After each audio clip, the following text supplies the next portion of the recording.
সকাল ঘুম থেকে উঠে এই সংসারে কাজে লেগে পড়েছি। সকাল থেকে কিন্তু অনেক কাজ থাকে, কারণ সকালবেলা ঘুম থেকে উঠে নাস্তা রেডি করা, তারপর ছেলেকে রেডি করা স্কুলে যাওয়া। সকালবেলা অনেক ঝামেলা থাকে। আর আজকের রুটি খাবো ডাল দিয়ে, সেজন্য এখানে ডাল রান্না করতেছিলাম। আমার বড় ছেলে তো তেল ছাড়া রুটি খেতে চায় না, আর আমি আমার ছোট ছেলে এভাবে রুটি খাই। আমার কাছে এভাবেই ভালো লাগে, গরম গরমে এরকম তেল ছাড়া রুটি আমার কাছে ভালো লাগে। আমার বড় ছেলে সে আবার তেল দিয়ে খাবে।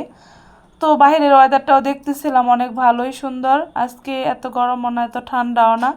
নাস্তা খেয়ে তারপর রেডি হয়ে বের হয়ে গেলাম। এই তো আমার ছেলে আজকে অনেক দিন পর স্কুলে যাচ্ছে। সে ড্রেস পরে জুতা পরে ব্যাগ নিয়ে সে তো অনেক খুশি। এখানে আমার মামনিটাও ছিল, সেও যাচ্ছে স্কুলে। আনাসের স্কুল দেখবে, সেজন্য আমার সাথে রেডি হয়ে বের হয়েছে। আজ তো প্রতিদিনের মতো আজকেও এসে এই যে রেল লাইনে দৌড়াদৌড়ি শুরু করে দিল। সে সবসময় এরকম করে, যখন স্কুলে যায় সে দৌড়াদৌড়ি শুরু করে দেয়। স্কুলে এসে তো সে অনেক খুশি, তার বন্ধু বান্ধবের সাথে সবার সাথে খেলাধুলা করতেছিল টিফিন টাইমে।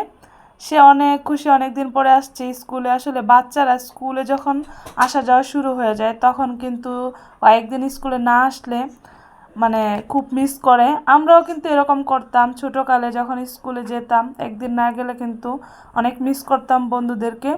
বাসায় চলে আসছি, আর এসেই তো দুপুরে রান্নার জন্য কেটে সব কিছু রেডি করতেছিলাম। আর আজকে রান্না করব চাল কুমড়া নিয়ে আসছে, আর সেটাই আজকে কাটতেছি, আমি রান্না করব। আমার ছেলে তো সবজি খেতে চায় না, মাছ খেতে চায় না, ওকে নিয়ে পড়ে গেছে একটা ঝামেলায়।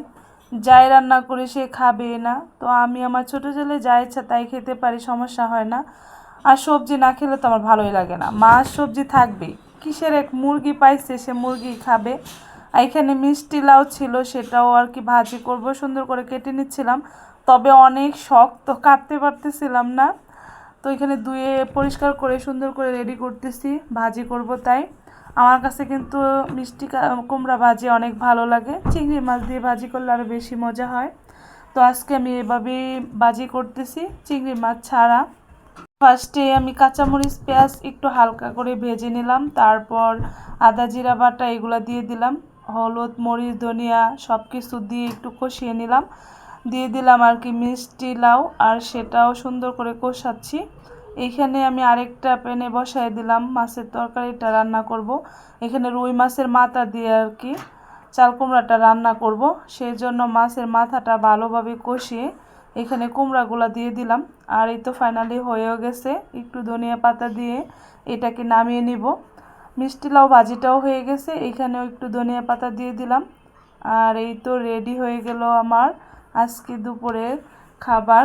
এখানে মিষ্টি লাউ ভাজি আর হচ্ছে মাছের তরকারি ছিল। আর আমার ছোট ছেলে বলতেছে সে মাছ ভাজা খাবে, তার জন্য মাছ ভাজাও রেডি করছি।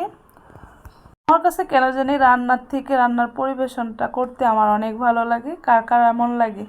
আমি যে কোনো কিছুই রান্না করি না কেন, পরিবেশনটা করি অনেক সুন্দর করে, সেজন্য অনেক ভালো লাগে। আর এই তো দুইটা তরকারি আমি বাটিতে ঢেলে নিলাম, এখানে বসাই দিছি আর কি মাছ ভাজা ছেলের জন্য। আর মাছের আর কি তেল ছিল সেটাও দিয়ে দিলাম সাথে। মাছগুলো একটু কড়া করে ভেজে নিলাম, আর সুন্দরভাবে খেতেও ভালো লাগবে। সাথে একটু পেঁয়াজ কাঁচামরিচ দিয়ে সুন্দরভাবে পরিবেশন করলাম। এই তো রেডি হয়ে গেল দুপুরের খাবার। এখানে সব কিছু রেডি করে ফেলছি, আর আমার ছেলেকে খাবার দিচ্ছিলাম। তাকে খাইয়ে দিতে হয় না, সে এখন হাতেই খেতে পারে। তো যাই হোক, সবাই ভালো থাকেন, সুস্থ থাকেন, আল্লাহ হাফিজ।